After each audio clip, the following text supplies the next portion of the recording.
Me chamo Henrique, só que eu prefiro que me chamem Henry. Eu moro no Totó, atualmente curado de Recife. Meu nome é Ricardo Lima. Tenho 26 anos, sou estudante de rádio e TV aqui da UFPE e vindo da cidade do interior, Feira Nova. Meu nome é Giovana, eu tenho 23 anos, sou técnica administrativa em educação aqui pela UFPE há 3 anos. Então, meu nome é Gaspar, eu tenho 22 anos, vou fazer, na verdade, 22. Eu estudo na Rural, faço Ciências Sociais lá, curso de Ciências Sociais. Moro em Jabotão, Barrinho Velho. Desde que eu tenho ciência de como funciona a estrutura política de lá, eu percebo que não existem grupos, movimentos que estimulem os desenvolvimentos políticos do pessoal que mora lá. Os LGBTQ que são de lá, que lá residem, normalmente eles fazem parte de trabalhos já estipulados por senso comum. Por exemplo, se um cara é homossexual, ele tem que ser pintoso ou ele vai trabalhar sendo cabeleireiro, ou ele vai trabalhar em alguma questão de tipo de atendimento, mas que seja meio que considerado pejorativo, como atendente de um fast food, atendente de uma pizzaria, ou então atendente daquelas casas de festas infantis.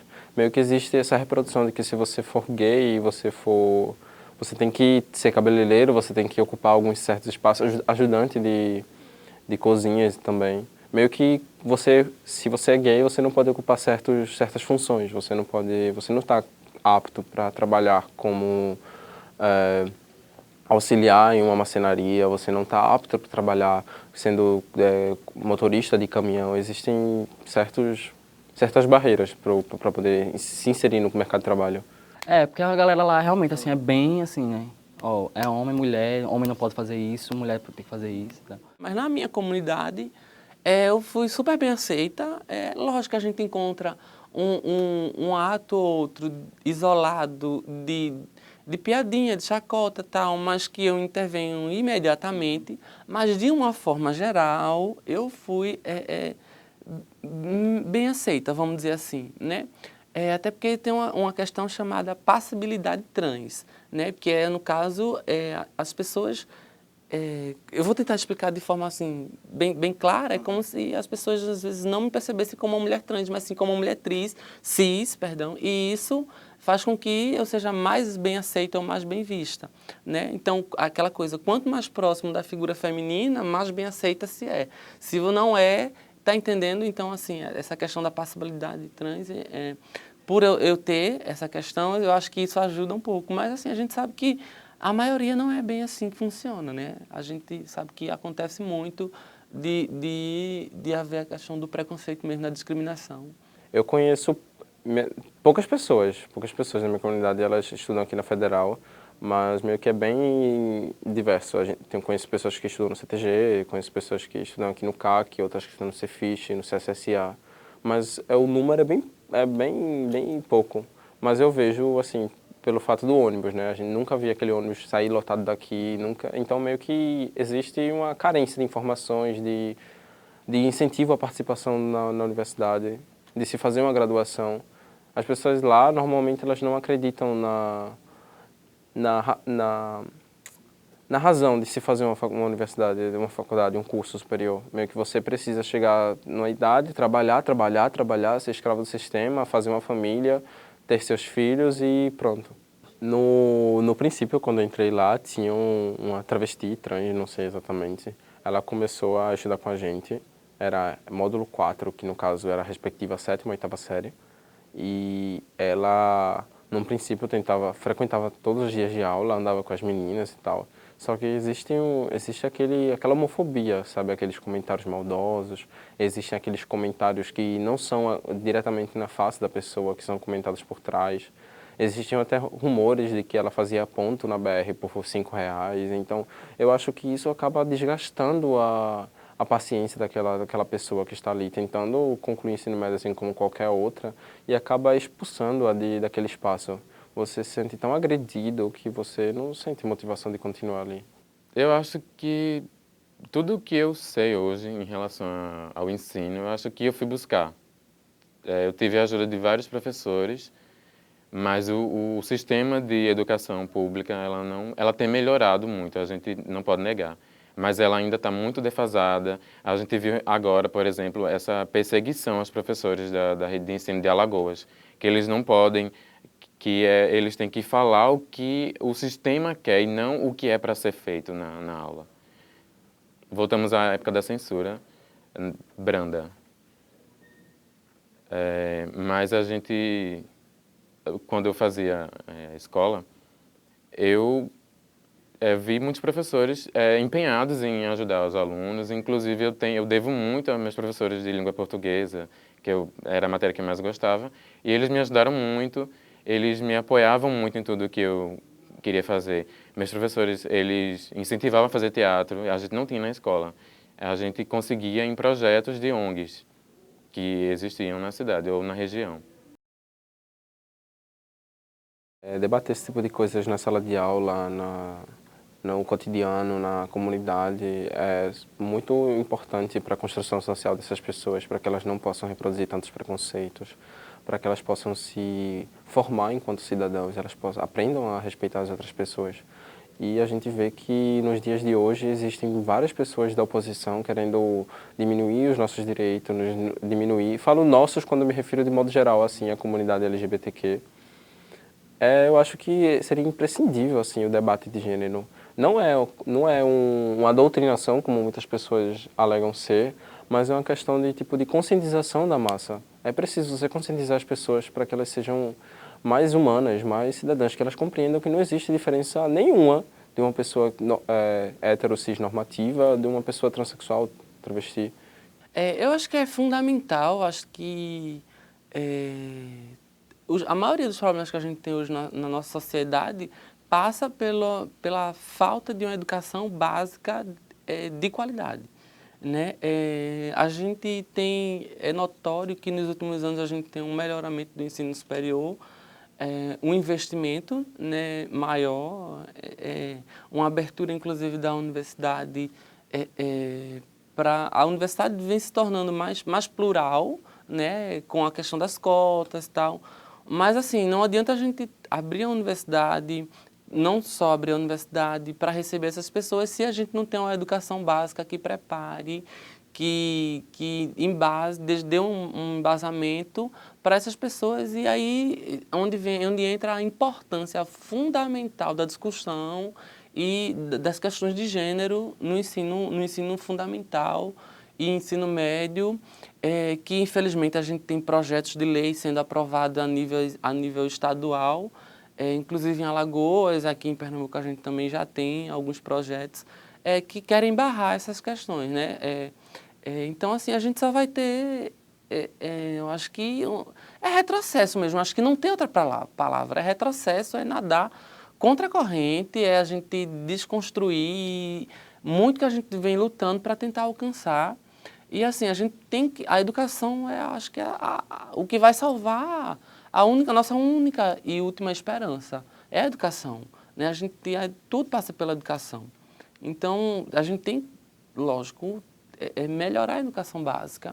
E isso passa pela discussão das questões de gênero, de política, enfim, dessas questões que a gente sabe que, de uma forma ou de outra, implicam na construção de um pensamento conservador, discriminatório, classista, machista, enfim. Quando eu passei no vestibular, eu não sabia que existia a Casa do Estudante, eu não sabia dos programas de assistência. Eu fiquei sabendo por um amigo meu, que, na verdade, um amigo do meu pai, que ele morava na Casa do Estudante, e ele falou para o meu pai que existia essa casa, mas eu não sabia. Daí ele falou para o meu pai e eu procurei um amigo meu que também tinha passado aqui na universidade e juntos a gente foi procurar saber sobre isso. Daí a gente passou por uma seleção, né? Você tem que enviar vários documentos, a lista de livros proibidos do Vaticano praticamente, e passou por uma seleção e depois de um mês a gente recebeu o resultado e foi para a Casa do Estudante.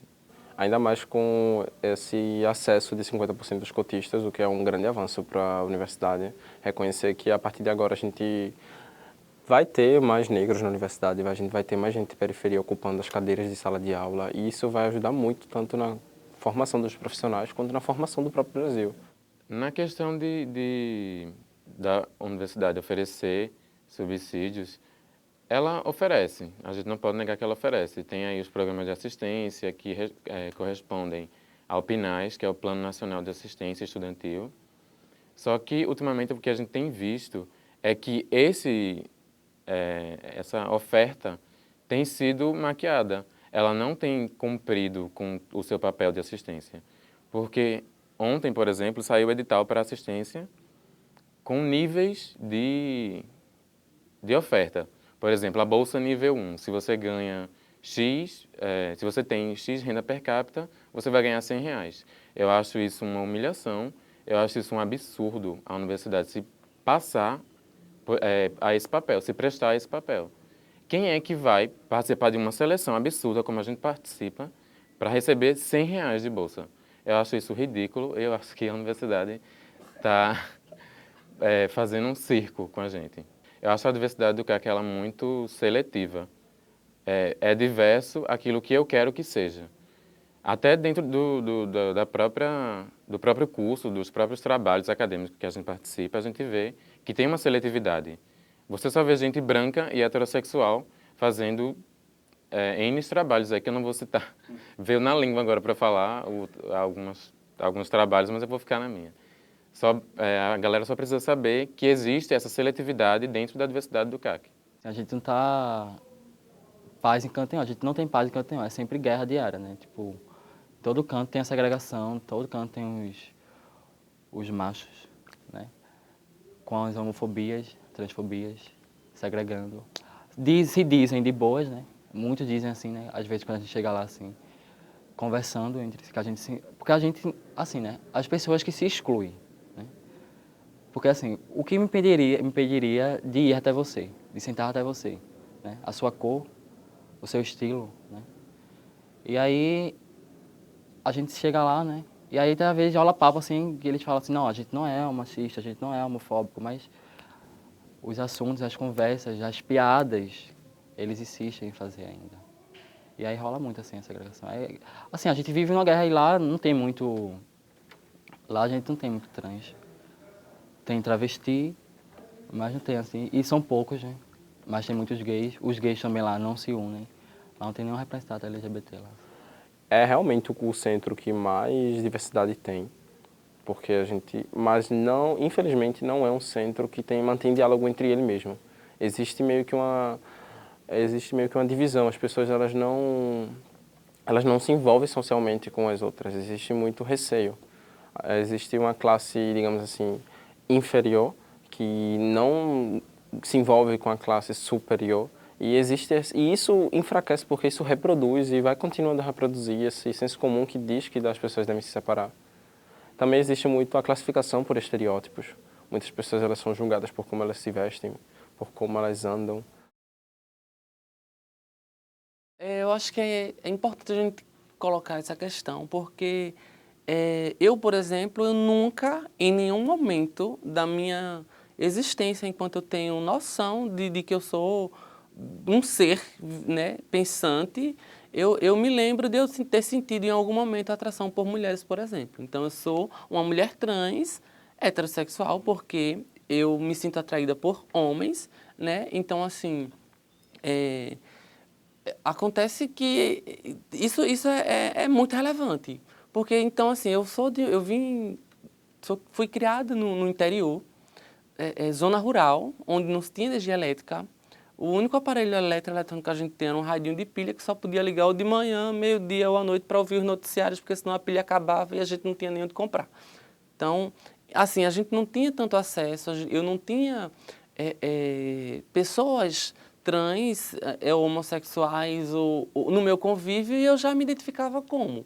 Não entendia o que era aquilo, mas assim, eu sabia do que eu sentia, mas me percebia diferente. E aí, lógico, naquele momento, eu na tentativa de tentar me encaixar no padrão, né, heteronormativo, enquanto, assim... E aí, isso é como se vem uma outra questão, já traz uma outra questão, a da escolha, né? Como muitas pessoas tentam se colocar como se fosse uma decisão em escolha, que aí eu também não gosto de fechar, porque aí é cada um, mas aí eu vou colocar o meu caso. Eu acho que, sinceramente, eu não escolheria em nenhum momento, se eu pudesse optar, ser ou homossexual ou trans, como hoje eu sou, numa sociedade altamente preconceituosa, que discrimina, que mata e que você passa o tempo todo por um processo de tentativa de higienização mesmo, de tentar mostrar que você não atende a um padrão social estipulado, previamente estipulado, e isso gera consequências gravíssimas para cada um. Por exemplo, eu sofri muito, tive que passar a minha vida toda por tratamento psicológico, que eu achava que eu estava doente ou qualquer coisa nesse sentido. Geralmente acontece com a maioria de a gente procurar, ou quando a gente começa a se identificar ou a perceber essa necessidade, ou sentir, ou isso aí é único, é pessoal, é de cada uma, ou de cada um, a gente, no meu caso, por exemplo, eu vou falar de mim, quando eu me identifiquei como trans, que eu comecei a me travestir nas primeiras vezes, tal, aí a me identificar e perceber que era aquilo que eu queria, e aí eu comecei a fazer uso de hormônios femininos, de forma de automedicação mesmo, sem nenhuma orientação médica, o que eu não recomendo. Isso foi deixar claro que foi uma questão pontual, um momento onde a gente assim, não, e até por orientação de outras colegas que já tomavam, tal, não, toma porque você vai alcançar esse resultado, tal, e aí na tentativa de querer, lógico, alcançar aquilo que a gente tem interesse, a gente recorre a todos os meios possíveis, né? Mas aí, aproveitando o gancho, é importante lembrar que existe o espaço trans no Hospital das Clínicas, aqui da universidade, que é um espaço voltado para as pessoas trans, onde existe uma equipe de agentes sociais, psicólogos, e aí é feito todo um trabalho multidisciplinar, de acompanhamento, assim, caso você queira a cirurgia, que algumas têm o objetivo de fazer a cirurgia de transgenitalização, que é a mudança de sexo conhecida, né, popularmente como, tem umas que têm interesse e outras que não, né? Mas aí, independente dessa cirurgia, da pessoa querer ou não essa cirurgia, tem também a hormonioterapia, as consultas com ginecologistas, com prócto, enfim, existe todo um aparato do Hospital das Clínicas que, através do espaço trans, que foi idealizado com esse objetivo. Vale ressaltar que quando eu entrei aqui na universidade, em 2013, eu ainda não era trans, né? Então, sou trans, ainda vai fazer 2 anos, agora em setembro desse ano de 2015. Mas, enfim, quando eu já estava aqui na universidade, no meu processo de transição, e eu tive total apoio dos colegas de trabalho, da equipe da universidade, eu tive assistência do pessoal de saúde a servidor, que tem o setor de saúde ao servidor, núcleo de assistente à saúde ao servidor da universidade. Então, nesse período, eu passava por um acompanhamento psicológico, então tive toda uma assistência integral mesmo, por parte do corpo acadêmico da universidade mesmo, os colegas de trabalho, chefia, enfim, de uma forma geral, eu nunca enfrentei nenhum tipo de situação, vamos dizer assim, de forma preconceituosa mesmo, e acontece vez ou outra de, por exemplo, alguém se referir a mim, por exemplo, ele, né? Eu Giovana, né?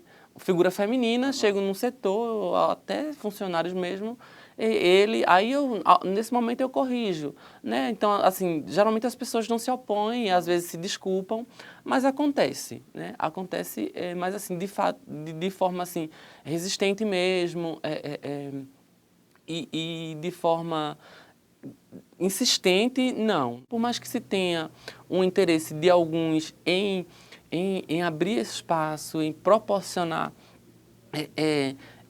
esse acolhimento e essa assistência às pessoas trans, a gente sabe que existe um outro público, uma outra gama da sociedade que não quer. Assim, ela julga muito, ela condena, ela magoa muito as pessoas. Essa questão, assim, magoa muito, assim. Ela nunca me bateu, né? Eu nunca, também, dos pais que bateram em questão LGBT. Tem até, assim, um exemplo, mas é porque a pessoa que vou falar agora, ela não se considera ainda um LGBT, né? Por meio dos pais, porque a gente sabe que ela é, entendeu? E aí ela apanha mesmo, assim, ela apanha, ela é espancada, na verdade. Ela já foi espancada, porque os pais não querem de jeito nenhum ela com gente desse meio. É bem pesado, assim. Tem gente que lá no bairro é bem, realmente pesado, bem intolerante. Mas tem outros que é de boa. Mas sofrer, a gente, violência verbal, a gente sofre, assim, diariamente, em todo canto, assim. É em trânsito, é em todo canto, assim. É eu sair de casa já sofrendo, já. Violência verbal. Isso é constante, é diário. A luta é diária. Hoje a gente vê ainda dificuldades. Eu, por exemplo, eu sofro comentários homofóbicos do tipo de amigos, primos, parentes, que às vezes as próprias pessoas não sabem que chegam a ser homofóbicos, que não chegam a ser agressivos, mas fazem parte dessa construção social dessas pessoas, sabe? E é como é citado, tipo, onde você mora influencia muito em quem você se torna.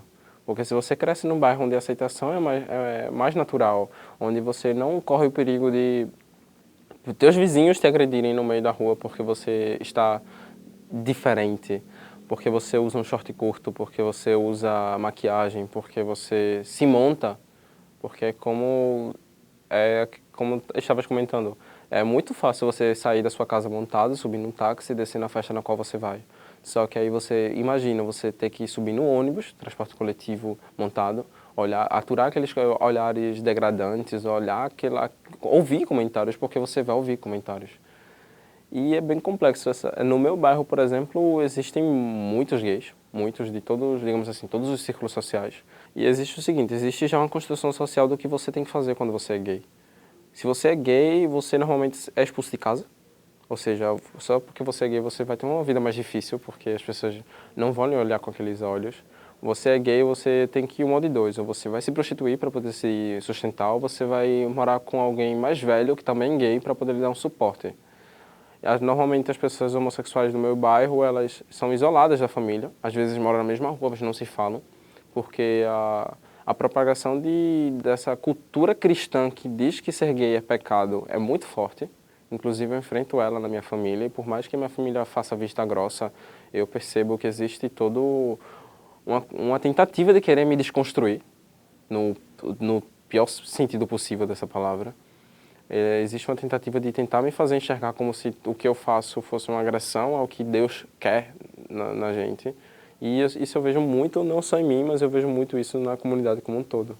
E aí tem aquela coisa da igreja que tentar, olha, salve-se porque só Jesus vai lhe salvar, e tem aquela coisa toda, e aí não querendo entrar no mérito das questões religiosas também, mas assim, que existe isso causa, eu quero ressaltar, a consequência que isso traz, porque isso adoece. Eu falo que isso adoece porque eu adoeci, por causa dessa cobrança social de atender a um padrão previamente estipulado, enquanto eu já não me sentia dentro desde criança, como eu venho colocando, eu já não me sentia atraída por mulheres. Então, assim, se eu vivia num espaço onde eu não conhecia pessoas trans ou travestis ou gays, eu não sabia nem o que era, porque o espaço onde eu convivia, por ser zona rural, interior, aquela coisa, e assim, há mais ou menos, vamos dizer, 15 anos, eu não tinha conhecimento de nada disso e eu já me percebia dessa forma. Então, eu escolhi, foi um direcionamento, aí assim, eu acho que é muito importante a gente dar uma atenção a essas questões e ouvir essas crianças que realmente se identificam como, e dar uma atenção e permitir com que elas se expressem e vivam a sua liberdade sexual, ideológica, ou seja qual for. Acho que todo mundo tem o direito de ser o que é ou o que quiser, lógico, dentro de um limite de respeito e espaço de convivência e todo mundo se respeitando. Eu acho que a religião, ela já traz as barreiras já há muitos séculos na história mundial. Sendo que eu acho que deveria ser a camada social que deveria trazer mais amor para a sociedade, até porque, principalmente os cristãos, porque o principal mandamento que Jesus trouxe para a Terra foi a questão do amor, foi amar o próximo. E a religião deveria trazer isso, amar o próximo. Independente de que ele fosse LGBT, que ele fosse negro, que ele fosse... Independente da minoria que ele tivesse inserido, o que deveria prevalecer na religião seria o amor, e não o ódio, como a gente tem visto hoje. Silas Malafaia, por exemplo, espero que ele veja. Como é que um religioso da estirpe de Silas Malafaia, formado em psicologia, prega tanto o ódio da forma como ele prega? Ele ali dentro, ele conhece os mandamentos da Bíblia, que sempre está ali falando em amor, sempre falando em se doar para o próximo, em aceitação. E um exemplo de Jesus, quando Maria Madalena ia ser apedrejada, ele foi e intercedeu por ela. Ela era uma prostituta. E, inclusive, muitos das pessoas que estavam ali, que queriam apedrejá-la, já tinham saído com ela. Mais um exemplo de como a sociedade ela é opressora, principalmente em relação à mulher. Mas é isso, eu acho que a religião deveria fazer o papel de trazer o amor para dentro da sociedade. Não se constrói nada sem amor. Então, a sociedade ela é banalizada, o ódio está correndo solto na sociedade hoje por falta de amor, por falta de companheirismo, por falta de amizade, por falta de aceitação. A minha opção sexual não vai interferir na sua vida. Se eu me casar com um homem ou com uma mulher, isso não vai fazer diferença na sua casa. Eu não estou casando com Silas Malafaia. Também, meu Deus, nem queria. Então, isso não vai fazer diferença. Esse ódio todo, essa aversão toda não faz sentido. Multicoloridos homens, multicoloridos andam, sentem, amam, acima, embaixo do mundo. Cascos, caos, cascos, caos, cascos, caos.